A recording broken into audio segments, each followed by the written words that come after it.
Lakshmipati lawyer దగ్గర దాదాపు 1,25,00,000 రూపాయలకు కోర్టు కేసా. అది కాకుండా సోమశేఖర్ లాయర్ దగ్గర కోటి రూపాయలకు దాకా వేశాను. అవి కేసులు జరుగుతున్నాయి. డబ్బులు నేను ఇస్తాను, కొద్దిగా ఓపిక చేసుకొని పోయింది.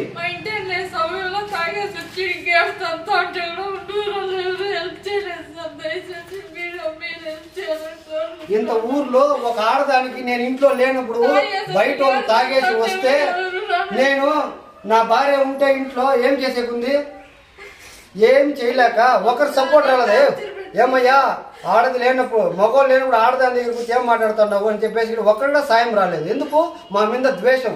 నేను ఒకే కారణం, నేను సరోలు సరిగ్గా నేను బతుకుంటా ఉన్నానని మనసు వారవలేక ఈ ఇల్లు కట్టుకున్నాననే దాంతో, ఈ ఇల్లు కట్టుకునే ఉద్దేశంతో అది మనసు వారవకన్నా నా పైన లేని బురద మాటలంతా జల్లి నా ఫ్యామిలీని నన్ను పరువు తీసేసినారు.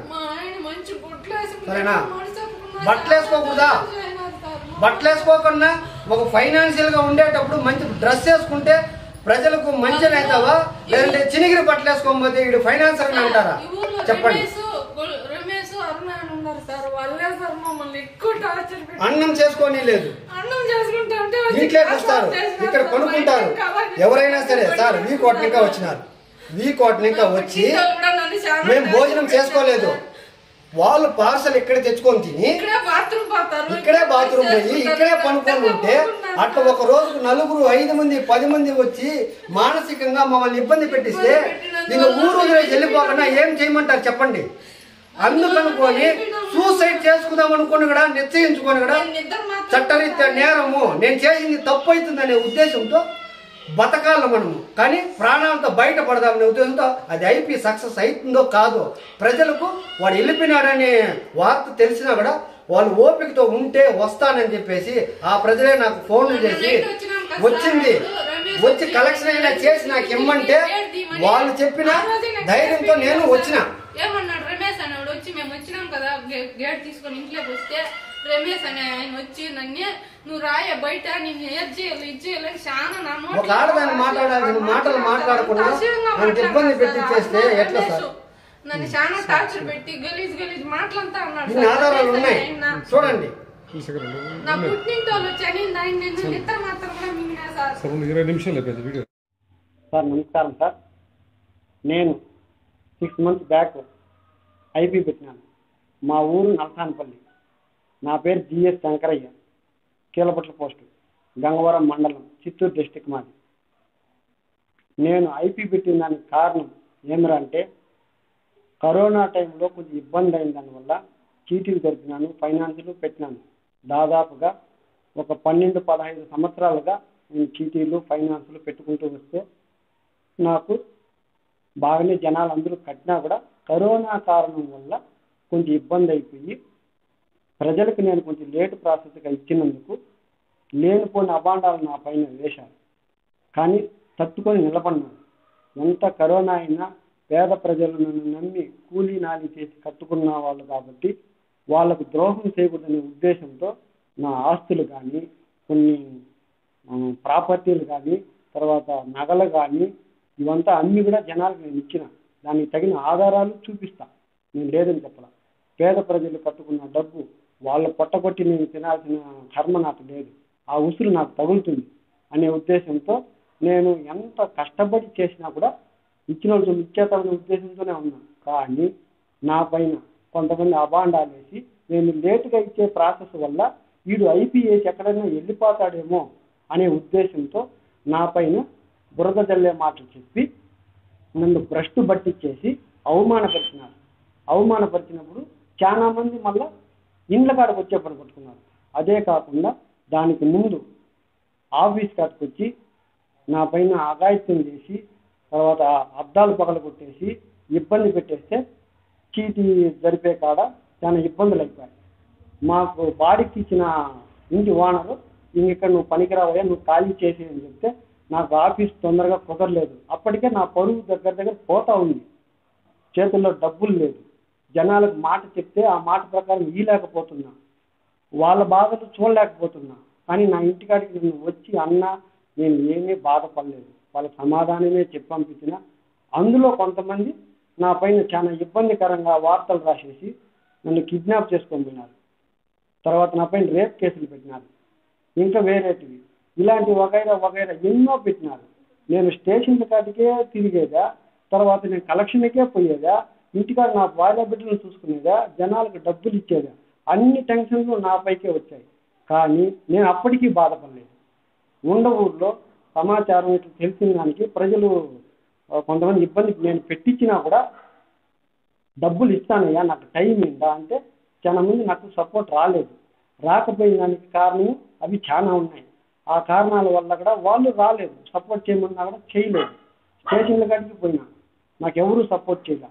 కానీ పరువు పోయే పని నా బంధువులు వీకోట్లో ఉండేవాళ్ళు, నా బంధువులు కూడా నాకు బెడ్లిచ్చిన వాళ్ళే నాకు చాలా ఇబ్బంది పెట్టింది. నా ఇంటికి బేగం వేస్తానని చెప్పి నా భార్యను దుర్భాషలాడి చాలా ఇబ్బంది పెడితే ఆ రోజు నైట్ ఫ్యామిలీ మొత్తము సూసైడ్ చేసుకుందాం అనుకున్నాం.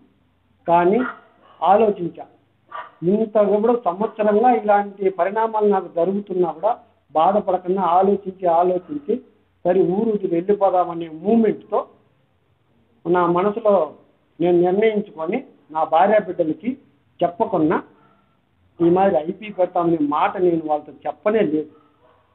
ఇప్పుడు వాళ్ళు వీకోటలో వచ్చినప్పుడు నా భార్య బిడ్డలు నా దగ్గర కూర్చొని ఇంత పరువు తీసే పని చేస్తావా, మనం చనిపోదామని చెప్పేసి వాళ్ళు నాతో కన్న తండ్రిగా మారి అడగతా ఉంటే ఆ బాధ నేను తట్టుకోలేక నాకు ఇబ్బంది అయిపోతుందని చెప్పేసి మనం ఆత్మహత్య చేసుకుంటే చట్టరీత్యా ఇది నేరం, మనము రేపు ఏదన్నా నిరూపించుకోవాలంటే ఇప్పుడు మనము ఉండే పరిస్థితులు ఇక్కడ లేదు, ఎక్కడైనా వెళ్ళిపోదామనే ఉద్దేశంతో నా మనసులో ఐపీ పెడదామనే ఉద్దేశంతోనే టూర్ వెళ్ళిపోదామనే ఉద్దేశంతో నా భార్య బిడ్డలకు చెప్పుకొని పోయింది వాస్తవం.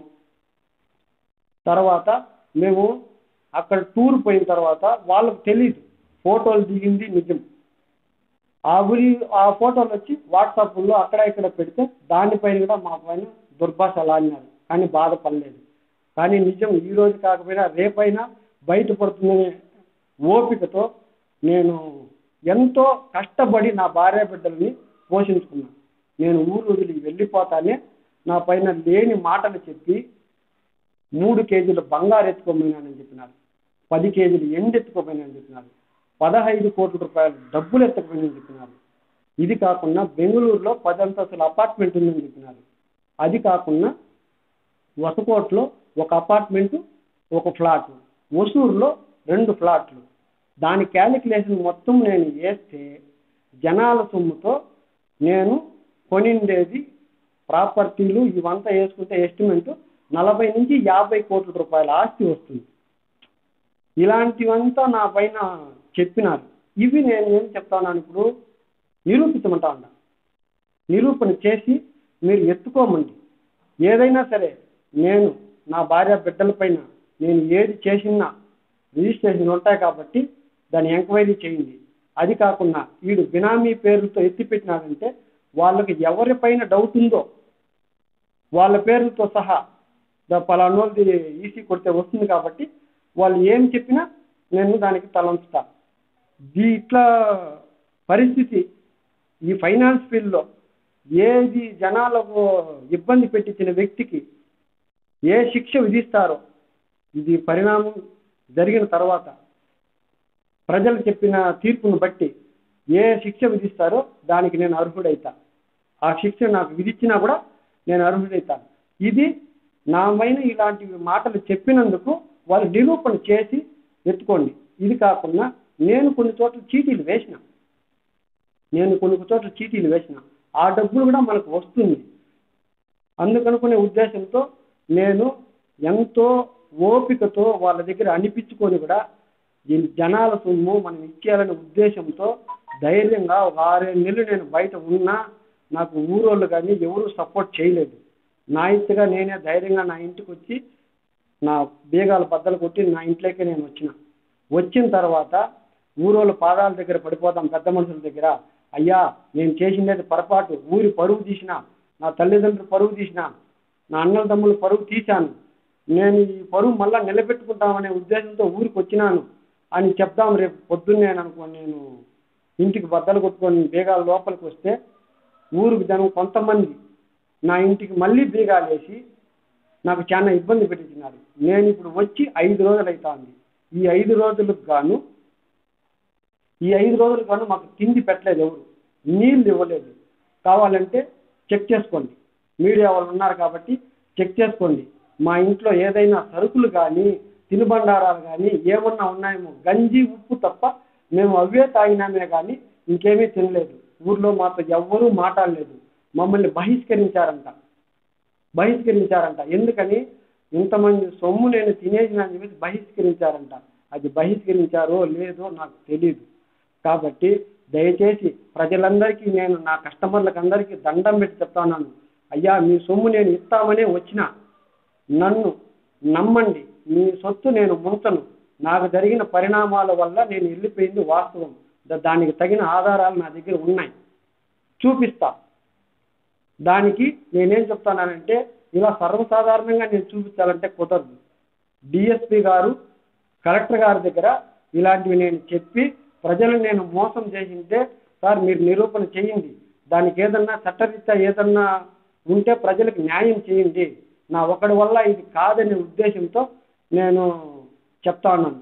ప్రజలంతా నన్ను నమ్మండి, మీ సొమ్ము మీకు ఇస్తాను, మిమ్మల్ని బాధ పెట్టించినందుకు నన్ను క్షమించండి, మీ సొమ్ము ఇద్దామనే వచ్చినాను కాబట్టి మీకు మోసం చేసే ఉద్దేశం లేదు, నాకు మోసం చేసే ఉద్దేశం లేదు, ఇస్తామనే వచ్చిన, తగిన ఆధారాలు ఉన్నాయి కాబట్టి మీరు నన్ను నమ్మండి అని చెప్పేసి మనస్ఫూర్తిగా నేను చెప్పుకుంటా ఉన్నాను సార్.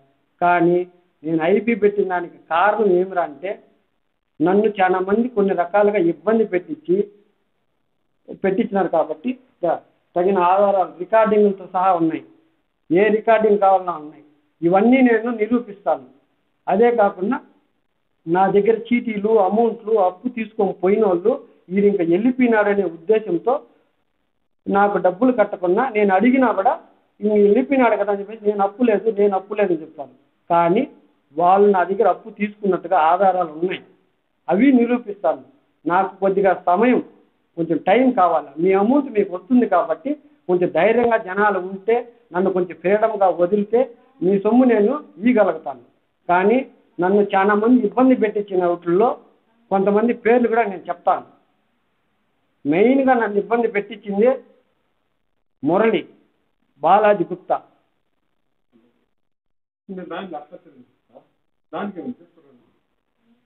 బాలాజీ గుప్తా నా దగ్గర అమౌంట్ తీసుకొని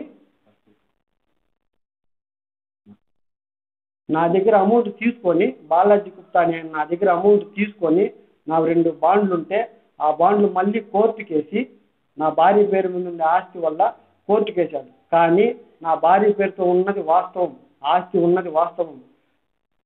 కోలార్లో మా మామ దగ్గర అమౌంట్ తీసుకొచ్చాను సార్,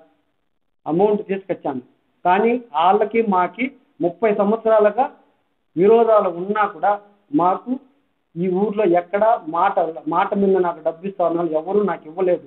1000 రూపాయలు కూడా నాకు కుదరనప్పుడు మా మామ పాదాల మీద పడిపోయినా పోయి, మామ నన్ను కాపాడని చెప్తే ఆయన నాకు సహాయం చేస్తే నా భార్య పేరుతో ఉన్న ఆస్తి ఆయనకు రాసిచ్చింది నిజం.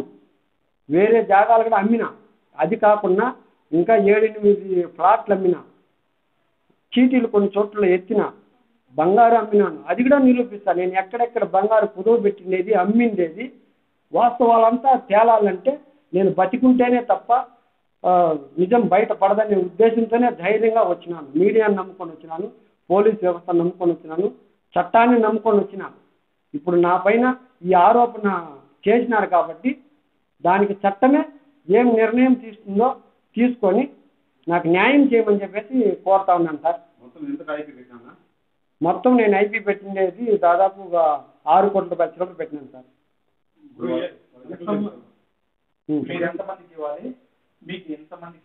సార్ నేను ఇప్పుడు ఐపీ పెట్టిండే వాటిల్లోనే ఉంది, ఏమని ఉంది మెన్షన్ చేసి పెట్టిన పేర్లు, అది నేను ఇవ్వాల్సింది వాస్తవం.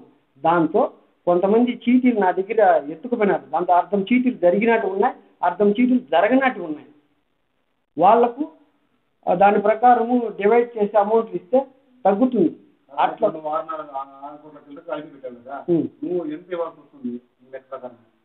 సార్ నా లెక్క ప్రకారం దాదాపు అందరికీ ఇవ్వాల్సి పడితే వాళ్ళు కట్టిన అమౌంట్లైనా వాళ్ళకి ఇచ్చేద్దామనే ఉద్దేశంతో నేను వచ్చిన.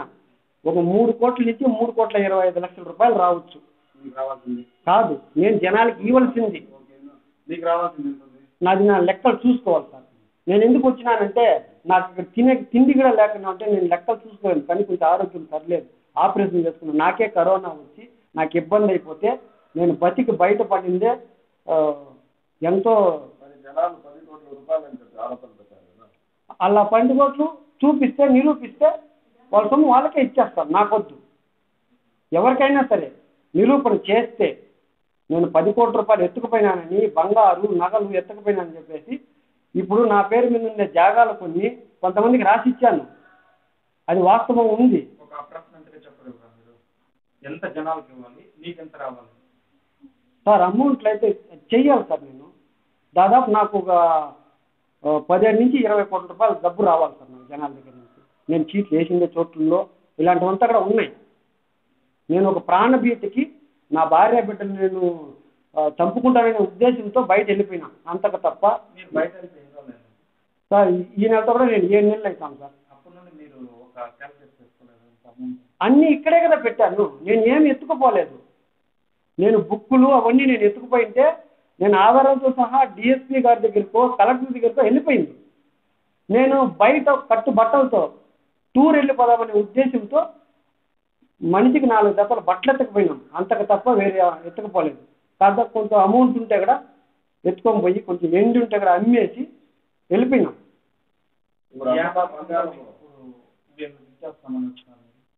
నాకు అమౌంట్ రావాలనే ధైర్యంతో, చట్టం ఉందనే ఉద్దేశంతో, జనాలకి న్యాయం చేద్దామనే ఉద్దేశంతో వచ్చిన.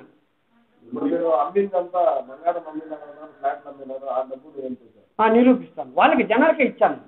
జనాలు నాకు కట్టలేదు చాలా మంది ఫైనాన్షియల్గా తీసుకొని, కానీ కరోనా టైంలో చాలా ఇబ్బంది పెట్టేశారు. అందుకని అన్ని అమ్మిండేది కూడా ఉన్నాయి. ఎవరెవరికి అమ్మిండేది కూడా పేరుతో సహా చెప్తాను. మీ ద్వారా మీడియా ద్వారా ఏం చెప్తానంటే, జనాలకంతా వాళ్ళు కట్టిండే సొమ్ములైనా వాళ్ళకి ఇచ్చేద్దామనే ఉద్దేశంతో వచ్చిన. దానికి కొంచెం నాకు సమయం కావాలా, ఆ టైం కేటాయిస్తే నేను డబ్బులు ఇవ్వగలుగుతాను.